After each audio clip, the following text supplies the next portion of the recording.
Hi there, welcome to the latest episode of my 10-minute moan. And the topic of this 10-minute moan is to explain to everyone why the separatists who call themselves nationalists in Scotland have actually ruined Scotland. And I don't know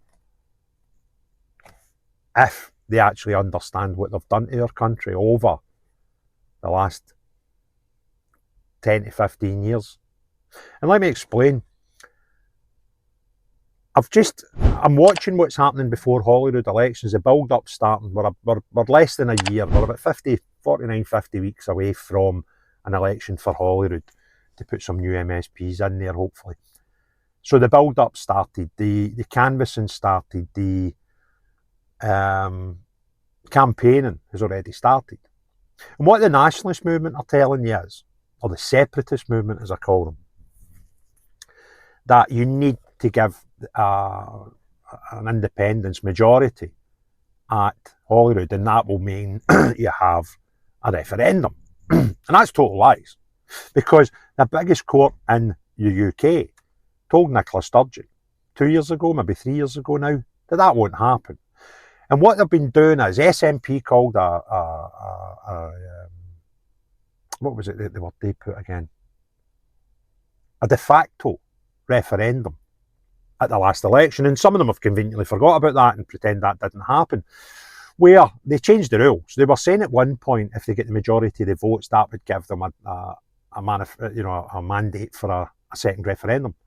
But then when they realised to get over 50% of the vote was quite hard, they then changed it to most of the seats, which could do with 40% of the vote at some point. However, they managed to get 29% of the vote in 9 seats. So they never got anywhere near either of the targets. And that was their rules. Nobody else agreed to that. The nationalists through the SNP said, this is the rules, and if we do this, we're going to give a mandate for another referendum. A lot of total nonsense, right? It's an affront in democracy, because what you're doing at the general election is you're supposed to be picking the person in your community best served to go down to Westminster and act on your community's behalf. So, to say it's anything other than that is an affront in democracy. However, they dictated the rules. Nobody agreed to those rules. The SNP dictated them. And now we've got Alba telling us, just today on their social medias, that Westminster are never going to give us independence, so we need to take it, and the way we're going to take it is get a majority in Holyrood. And they say a majority of seats.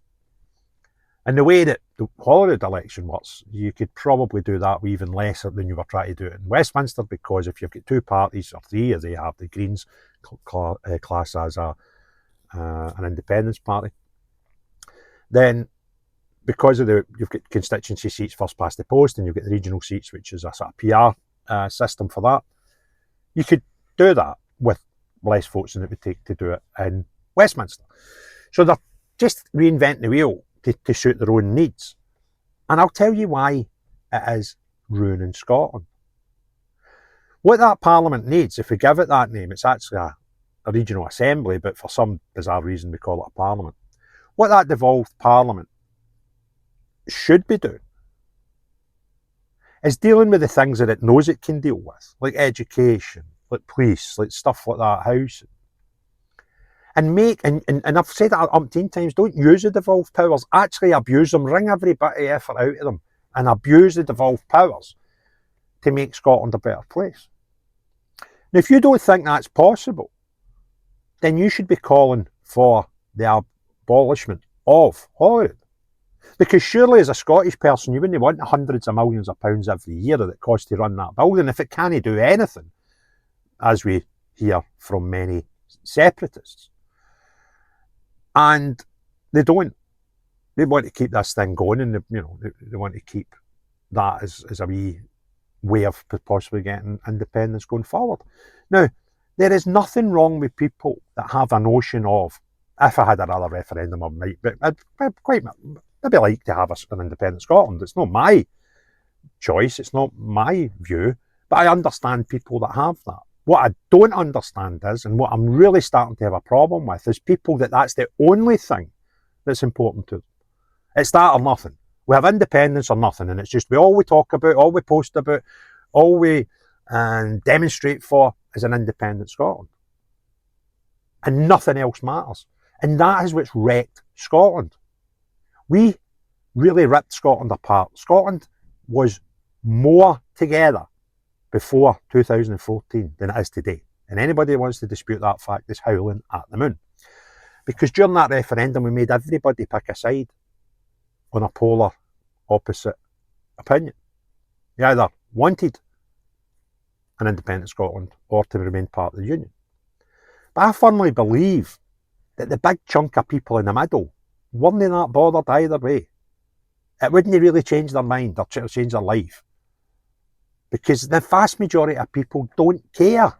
They just want to get on with their own daily struggles and hope that the government or whoever's above them in power doesn't muck it up for them.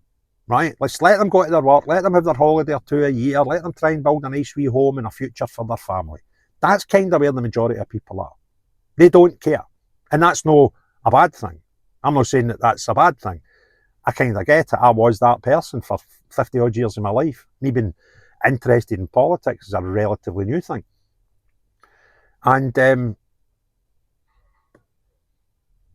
so this big chunk of people in the middle who would have been, you'd ask them the question in 2 different days and they could have 2 different answers. See, these people, they've had the country ruined, absolutely and totally ruined by other people's desires to break the United Kingdom up. And I feel really, really sorry for them. And the cult that we're getting, because that's what they are. These people, it's nothing else matters to them. It's independence or nothing. They don't want to talk about the weather. And if they do, and it's raining, it's probably Westminster's fault. And if it's nice and sunny and bright as it is today, so look, we could have this weather all the time. We're an independent Scotland. All that nonsense, right? They can't have a conversation without talking about independence, right? They're bonkers. They have got nothing to offer to help repair Scotland. Absolutely zero. Because it's all they're interested in. And their drive is absolutely ruining Scotland. So what we're seeing Alba doing now is they're trying to say that, and the best way to do that at the ballot box is vote SNP on the constituency seats and vote for us in the regional seats. And that way, we've got a good chance of having an independent majority in Holyrood, and then we demand for Westminster we get another referendum. Well, that's kind of not how it works. The best place actually to argue that you want another referendum is Westminster, because the biggest court in the land have already told them years ago, 2-3 years ago, that you need to do that through Westminster. So what you should actually be doing, perversely enough, if you want an independent Scotland, is sorting out people to go to Westminster and argue the point. But they don't. They're absolute, and it's everything. It's every newspaper article, it's every interview, it's every excuse. And see, this bollocks about Brexit, and that's a reason that we should come out be independent because we get dragged out the EU. Stop listening to that, right? Here's the facts. The membership for the EU was the United Kingdom. So if we had voted for an independent Scotland in 2014, every single person that voted that would have ripped Scotland out the EU, because that would have been the result of it. Right? And all this, I'll leave a light on for us, Europe. Pish, right? The EU does not want or need Scotland. Even if they wanted them, they wouldn't get them. And let me tell you why. Places like Spain, where you've got the Basques and the Catalonians wanting independence, right? If it was made easier for them and they could just be accepted as an independent nation into the EU, that would put Spain's position a wee bit more perilous. So they would just veto it anyway, right? Because you think, well, why would we encourage countries to become independent by just dragging them into the EU? Staying up to date with events around the world can be difficult, where it's impossible to consult a single source for the full story. Narratives that shape public opinion often just reinforce media and corporate-backed vested interests. It's hard to know what information to trust. See what the media is exaggerating, sensationalising, over or under reporting. That's why I've been using Ground News. Ground News is an app and website that combines news from around the world in one place so you can compare coverage. For every news source, you can see if it has any political bias, how reliable the reporting is, and who owns them. They even have a blind spot feed that highlights news disproportionately covered by one side of the political spectrum. Take a data-driven view on the news and stay current. Get news from thousands of sources worldwide in one place. I've been using Ground News to help me get all the world's news in one place and give a more balanced opinion on what we read and viewing who is telling us the truth and who isn't. Subscribe via my link to get 40% off the Vantage subscription. It's the one I use to get unlimited access to every feature. Your subscription can not only help my channel, but also help Ground News, as it makes the media landscape more transparent. And then you've got the financial stuff and all this nonsense that the proper cult separatists just ignore, right? They're not interested. So they would actually drag you out of the EU. And now, there's this pish that Nicola Sturgeon invented, a material change. You don't accept, everybody told you, you're not accepting the democratic vote taken by the Scottish people. But there was material change. Now, let's not talk shite, right? See, if Brexit didn't happen, there would have been something else. It was material change. There would have been another excuse, not a reason, because a reason is a justifiable thing, and excuse is all they're doing. And I'm not listening to it anymore, right? And I can't wait. I hope to get to Holyrood next year. And I'll demand that what people do is they go to their work and deal with the stuff that they can deal with. Not the stuff that they can't, like Brexit, like immigration, like the war in bloody Israel, Gaza, right? All that nonsense. We can't deal with that in our parliament, right? So God grant me the serenity to accept the things I cannot change, the courage to change the things I can, and the knowledge to know the difference. Well, all these mad mental cult members that go to Holyrood, you'd be as well remembering that. Because if you want to stand there and waste time, we've got 5 years in a cycle of the bloody parliament. Let's go this time and sort some shite out, right? Let's not waste any time talking about stuff that you just can't actually deal with in that building.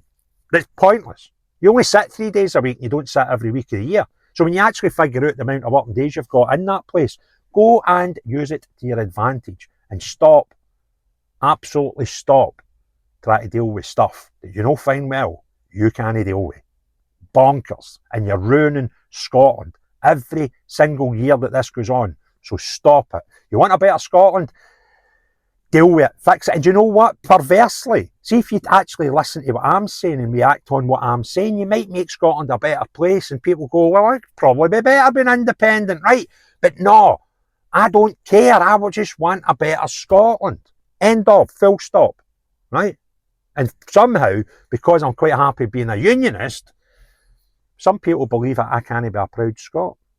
I'm sitting in the middle heart of Scotland right now. I love the place. I'm really disappointed the way it is right now, and it can be better.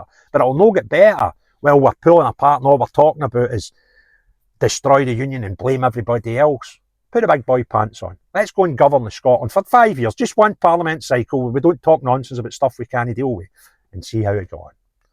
If you want this video to be seen by others, click the thumbs up, leave some comments and hit the share button. If you've not already done so, please subscribe to the channel. And, most important thing of all, unless you're a crackpot that keeps telling me for 10 years that you want a better Scotland, that will do nothing about it other than shout, freedom and independence and all that nonsense, right? Then no you. But everyone else, have a great day. Cheerio, bye now.